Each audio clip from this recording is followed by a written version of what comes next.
Weight loss இருக்கும்போது Maggi சாப்பிடலன்னு கவலைப்பட வேண்டாம். இந்த மாதிரி நூடுல்ஸ் செஞ்சு சாப்பிடுங்க. மேகியை காட்டிலும் ரொம்ப டேஸ்டா இருக்கும். ராகியை இந்த மாதிரி நம்ம சாப்பிட்டோம்னா நம்மளுக்கு ரொம்ப நேரம் பசிக்காது. வெயிட் லாஸுக்கும் நம்மளுக்கு ரொம்ப யூஸ்ஃபுல்லா இருக்கும்.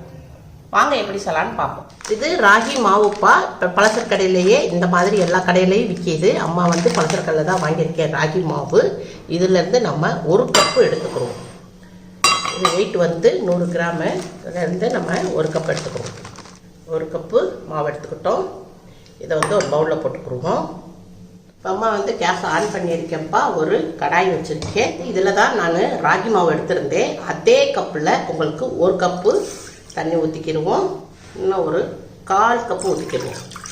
1 கப்பு மாவுக்கு 1/4 கப்பு தண்ணி ஊற்றிக்கிடுவோம். இது தண்ணி கொஞ்சம் கொதிக்கட்டும்.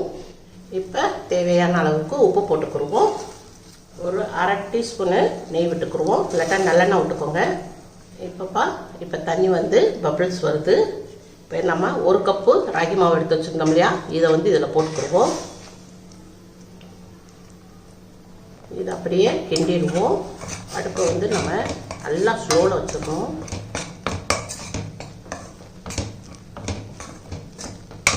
இப்போ நல்லா நம்ம கிண்டிட்டோம். இப்போ நம்ம இதை தொட முடியாது, ரொம்ப சூடாக இருக்குது. கேஸ் ஆஃப் பண்ணிடுவோம்.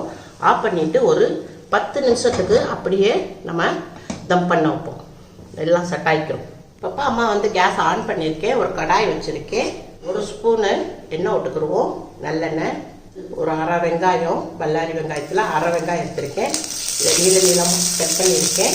கொஞ்சமாக பொடிசாக நறுக்கியிருக்கேன். இஞ்சி இதையும் இதில் போட்டுக்கிடுவோம்.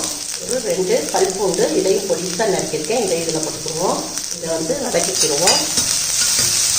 அந்த 2 சின்ன பச்சை மிளகாய் எடுத்தேன். இதை பொடிசாக நறுக்கி போட்டுக்கிடுவோம். சின்ன பிள்ளைகளுக்கு பச்சை மிளகாய் தேவையில்லைன்னா இங்கே தவிர்த்துருங்க. இதை வதக்கிக்கிடுவோம். ஒரு 50 கிராம் பச்சை பட்டாணி எடுத்திருக்கேன். பச்சை பட்டாணியோடைய சீசன், அதனால் பச்சை பட்டாணி எடுத்திருக்கேன். ஒரு பீன்ஸு இப்படி நீளமாக லைட்டாக கட் பண்ணியிருக்கேன். இதையும் ஒரு 10 பீஸ் போட்டுக்கிடுவோம். 10 பீஸு பீன்ஸுப்பா இப்படி நீளமாக கொஞ்சம் கட் பண்ணி போட்டிருக்கேன்.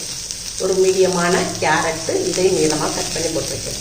இதை பூராத்தையும் நல்லா வதக்கிக்கிடுவோம். தேவையான அளவுக்கு உப்பு போட்டுக்கிடுவோம். பிங்க் சால்ட்டுப்பா. இதையும் ஒரு வதக்கிடுவோம். இப்போ நம்ம காய் வைக்கிறதுக்கு கொஞ்சம் தண்ணி தெளிச்சுக்குவோம். அதனால பீன்ஸு, கேரட்டு, பட்டாணி இது 3 நல்லா வேகணும். அதனால் கொஞ்சமாக தண்ணி தெளிச்சுக்குவோம். இப்போ அடுப்பை மீடியத்தில் வச்சு நம்ம ஒரு 5 நிமிஷத்துக்கு வேக விடுவோம். இப்போ நம்ம 10 நிமிஷத்துக்கு மாவை செட் பண்ணி வச்சுருந்தோம்ப்பா. இப்போ நல்லா மாவு நல்லா ஆறிடுச்சு. கையில் நம்ம பிசைகிற மாதிரி இருக்குது. இது நல்லா பிசைஞ்சுக்கிடுவோம்.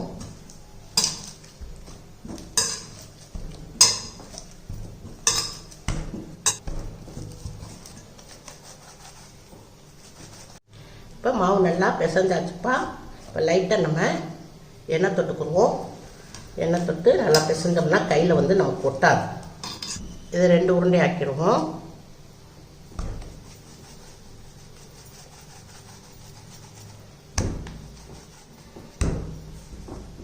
இதை பிளேட்டில் மாற்றிக்கிடுவோம். அப்போ அம்மா இடியாப்பப்பாவுடைய உலக்கு எடுத்திருக்கேன். இப்போ நம்ம நூடுல்ஸ் புளிய போகிறோம். நம்ம இடியாப்பம் புளிய போகிறதில்ல. இந்த அளவுக்கு ஓட்டாக இருக்கணும். இருந்துச்சுன்னா தான் உங்களுக்கு நல்லா கொஞ்சம் பெருசாக வரும். நல்லா இப்போ இதை போட்டுக்கிடுவோம். இப்போ இதில் நம்ம கொஞ்சமாக லைட்டாக எண்ணெய் தடவிக்கிடுவோம். சுற்றி தடவுனா நம்மளுக்கு மாவு ஒட்டாது. புளிய மேத நம்மளுக்கு மாவு ஒட்டாது.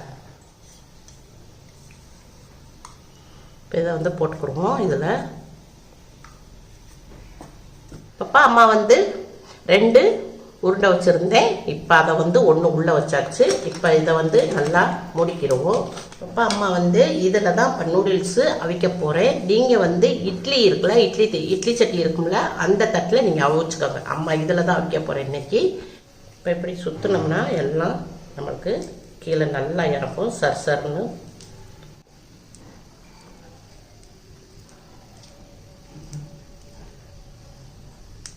அவ்வளோதான்ப்பா, புளிஞ்சாச்சு. ரொம்ப ஈஸியாக இருக்குது, நல்லா பூவாக வந்திருக்கு. இப்போ கேஸ் பக்கம் போயிடுவோம். கேஸ் ஆன் பண்ணியிருக்கேன். ஒரு இரும்பு கடாய் வச்சுருக்கேன். தண்ணி கொஞ்சம் கொதிச்சுக்கிட்டு இருக்கு. தண்ணி இப்போ நம்ம புழிஞ்சு வச்ச ராகி நூடுல்ஸை இதில் வச்சுருவோம்.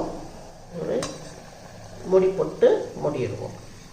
ஒரு 10 நிமிஷத்துக்கு நல்லா வேகட்டும். மீடியமில் வச்சு ஒரு 10 நிமிஷம் வேகட்டும். 10 நிமிஷம் நம்ம ராகி நூடுல்ஸை வேக வச்சோம். இப்போ ஓப்பன் பண்ணுவோம். பாருங்க, நல்லா வெந்துருச்சு, கலரும் நல்லா மாறிடுச்சு. இப்போ இது நல்லா ஆறட்டும். ஆறினவுடனே உங்களுக்கு எடுத்து காமிக்கிறேன். இப்போ அம்மா 5 நிமிஷத்துக்கு நம்ம பீன்ஸு, கேரட்டு இதெல்லாம் வேக வச்சுருந்தோம். இப்போ ஓப்பன் பண்ணுவோம். காய் கொஞ்சம் வெந்துருச்சு. தண்ணி பீன்ஸ்லாம் வந்துருச்சுப்பா,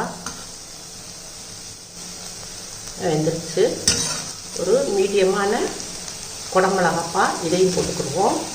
இதை ஒரு லைட்டாக வதக்கிடுவோம். குடமிளகா நம்ம முன்னாடியே போடக்கூடாது. ஏன்னா நம்மளுக்கு பீன்ஸு, பட்டாணி, கேரட்லாம் வெந்த பிறகு இதை போடணும். இப்போப்பா இது ஆப்பிள் வினிகரு வெயிட் லாஸ்க்கு நல்லா நம்மளுக்கு ஹெல்ப் பண்ணும். அதனால் இதில் நம்ம 1 ஸ்பூனு ஆப்பிள் வினிகர் விட்டுக்குவோம். ஆப்பிள் வினிகர் இல்லைன்னா நீங்கள் எலுமிச்சம்பழம் லைட்டாக புழிஞ்சுக்கோங்க. இது சோயா சாஸு ஒரு ஸ்பூன் விட்டுக்குருவோம். இது டொமாட்டோ சாஸும் ஒரு ஸ்பூன் விட்டுக்குருவோம். எல்லாத்தையும் மிக்ஸ் பண்ணிக்கிடுவோம். இப்போப்பா நல்லா ஆறிடுச்சு. இதை அப்படியே போட்டுக்கிடுவோம். இப்போ நம்ம நூடுல்ஸ் பூராமே போட்டுக்கிட்டோம். கொஞ்சமாக மல்லி இலை போட்டுக்கிடுவோம்ப்பா, பொடிசாக நறுக்கி போட்டுக்கிடுவோம். கொஞ்சமாக மிளகுத்தூள் போட்டுக்கிடுவோம் காரத்துக்கு. இது எல்லாத்தையுமே நம்ம மிக்ஸ் பண்ணிக்கிடுவோம். அவ்வளோதான்ப்பா, உங்களுக்கு ராகி நூடுல்ஸ் ரெடி. பிளேட்டில் மாற்றிக்கிடுவோம்.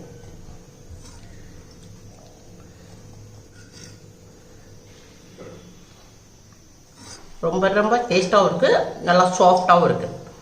இந்த மாதிரி பிள்ளைகளுக்கு செஞ்சு கொடுங்க. சின்ன பிள்ளைகளுக்குலாம் அப்படி செஞ்சு கொடுத்தீங்கன்னா வளரும் பிள்ளைங்க அழகாக சிம்மாக நல்லா ஹெல்த்தியாக வளருவாங்கப்பா.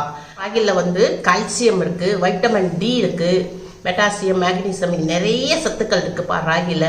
ராகியை நம்ம வாரத்துக்கு 2 நாள் 3 நாள் நம்ம இந்த மாதிரி நம்ம எடுத்துக்கிட்டோம்னா நல்ல வெயிட் லாஸ், உங்களுக்கு நல்ல உடம்பு நல்லா குறையும். இந்த மாதிரி நீங்கள் செஞ்சு சாப்பிடுங்க. உங்கள் வீட்டில் செஞ்சு பாருங்கள். அம்மாவுக்கு லைக் பண்ணுங்கள், ஷேர் பண்ணுங்கள், சப்ஸ்கிரைப் பண்ணுங்கள்.